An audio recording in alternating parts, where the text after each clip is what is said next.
On the border of the city of Tempe lies BAMbox Produce, a company that specializes in growing non-GMO, hydroponic made-to-order produce. I got to sit down with co-owner Nathan Knight and several other farmers to discuss what makes their company unique in the agricultural world.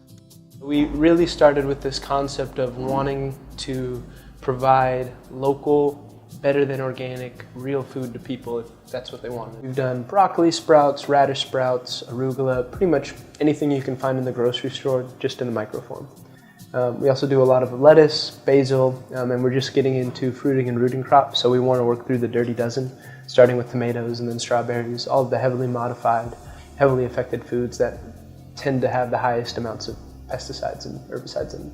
BAMbox practices vertical indoor urban farming to grow their variety of produce. Nathan helps us understand what this term means and its benefits for the community. What it comes down to is going into an urban setting or an urban area, utilizing a space that wasn't being used previously or could perhaps be used more efficiently, and growing efficiently out of those spaces.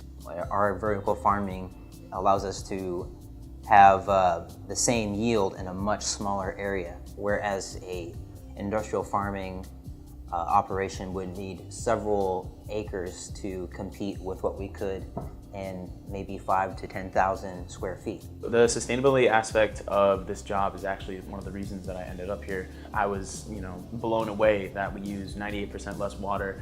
We don't have to worry about dumping a bunch of fertilizers or pesticides into the land that we're using. Instead, we essentially just rotate it all through.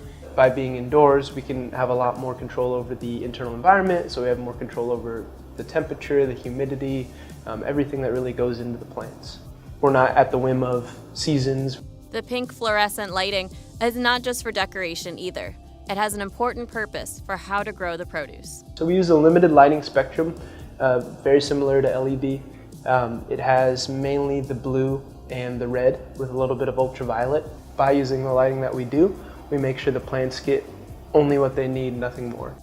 As unique as these farms are, there is more opportunities coming for people to see them more often. You may even see them soon in your local high school.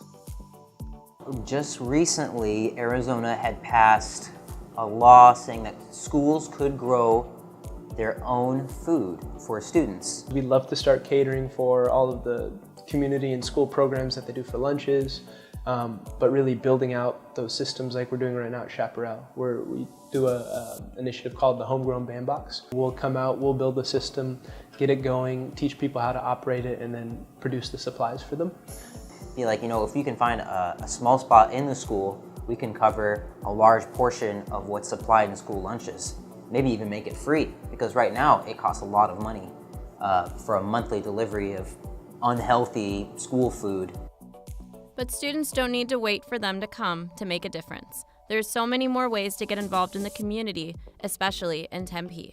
We have a unique opportunity here to literally save the planet. Just pick one thing related to sustainable farming and focus on it, whether that be less water usage for your own gardening, whether that be composting your waste or at least organizing it, whether that be volunteering at a community farm that might be giving produce out very cheaply or for people in need.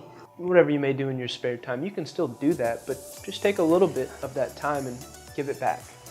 From Spot 127, I'm Olivia Parker.